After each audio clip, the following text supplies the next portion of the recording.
Okay, so Elliot, bit of a long week in football, some may say. How's the preparations for this week? Preparation's been good. Credit to the boys, where they've faced a lot of adversity this week, and you know what, things like this, it can create an imbalance. I've never met a group that's so tight knit and close, and it's a thank you to them for helping me out with this. It's always a challenge, knowing that you're going to have these things potentially happen in football. It's business. It's what occurs. But to a man, everybody stuck together. Training on Thursday was absolutely brilliant. Our energy levels are superb.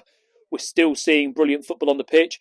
The boys know where my standards are at. We've still got the odd elements where we need to cut out little basic mistakes, which are just costing us. However, where we're starting to go with this team now, it gives me excitement. And of course, it looked like quite a lot of the game plan quite early on was trying to attack with pace down the wings and try and get that quite a lot of crosses into the box. Would that, you say, what you've looked at for Sheerwater, been looking at struggling at home in the league? Is that sort of what the plans were? 100%. We've obviously had them watched. We've seen a couple of their games they've had this season, and those are the weaknesses that we picked up on, and just a bit of insider information that we had on their squad. And sometimes, you know what, that's where we recognise that we think that's where our strengths are at. We've got unbelievable wingers in your Sam Marks, your Mahales, your Farids, and then when you've got finishers in the box like a Conor Young and a Lou Blake, it's ways to go. And that's the great thing we've got with this team, is we can change our style of play to enact what we need to with a game plan. And again, when you're on a 3G pitch, you know what, you have to use the facilities, and that's what we drummed into the boys today, is like, if you use the facilities, you'll wear the opposition down and you'll get success. And I think that's what we achieved today, which was good. And of course, an early goal from the penalty spot, of course, for Conor Young, adding to his tally. But talk me through that screamer that was scored for the second goal. Rayon, well, I don't know, for my line, it looked like he slightly scuffed it. I mean, Rayon, he's come on leaps and bounds since he's joined us. There was the initial stages of the season where I think he slightly struggled to adjust to the physicality of the league. We took him away, we worked at him in training, we gave him some mentality challenges, and he's come on leaps and bounds. And look, this is someone who has so many different parts to his game now. He is an aerially dominant player. He can play with his feet. But in training, he's always practicing those, and that's the bit. And you know what? They come off. And am I ever going to have a go at a player for having a go and goal? Never. And you know what? Credit to him. He deserved that goal. Were you a little bit disappointed about how Fleet conceded their first goal just before the end of the first half? I am. I'll be honest. I'm disappointed with both goals. I think it's things that we can be avoided. At the moment, we're having far too many turnovers in the middle of the park. Players taking an indecision touch on the edges of our boxes. It's things we can't do. I've challenged my centre midfield players with this now. They cannot start having those bad habits in their game. And we talk about these bad habits all the time because that's what can be your downfall in football. And you know what? If we can break that cycle, you know what? We didn't show it last week at Tooting and Mitcham. I think that was the one thing that I was impressed with last week, is there was no bad habits. It snuck back in a little bit today. Maybe that's all position-based. I don't know. But look, these things happen sometimes in football. The reaction was better for me second half. So, that's the key for me. And the reaction was better in the second half. There was, again, 2 brilliant goals taken.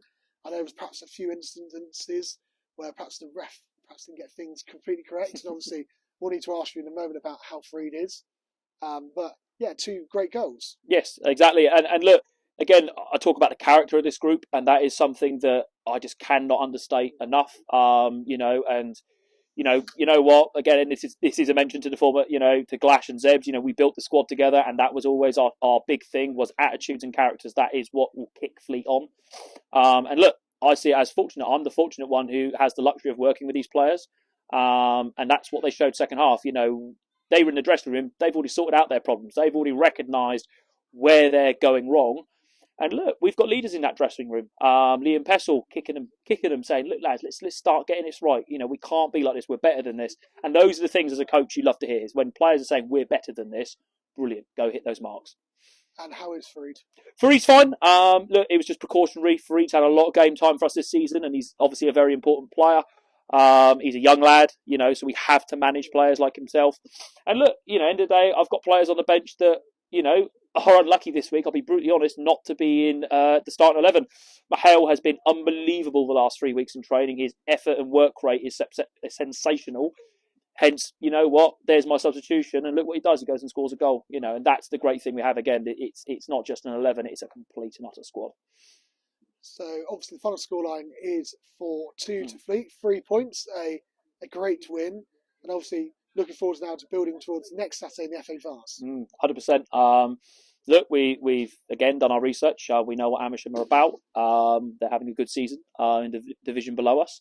So you know what? They can't be underestimated. Any team in the Vars can cause damage. But again, home advantage. Our supporters have been absolutely superb for us this year, and hopefully they're down again to kick the boys on. They are that extra 1% for us. They are the ones that give the boys that energy and drive. And look, again, clean slate for the squad. You know, go earn the right to be in this team. And you know what? I've got headaches this week. I've got a lot of headaches, and you know we're excited by the prospect of hopefully getting through to the next round again.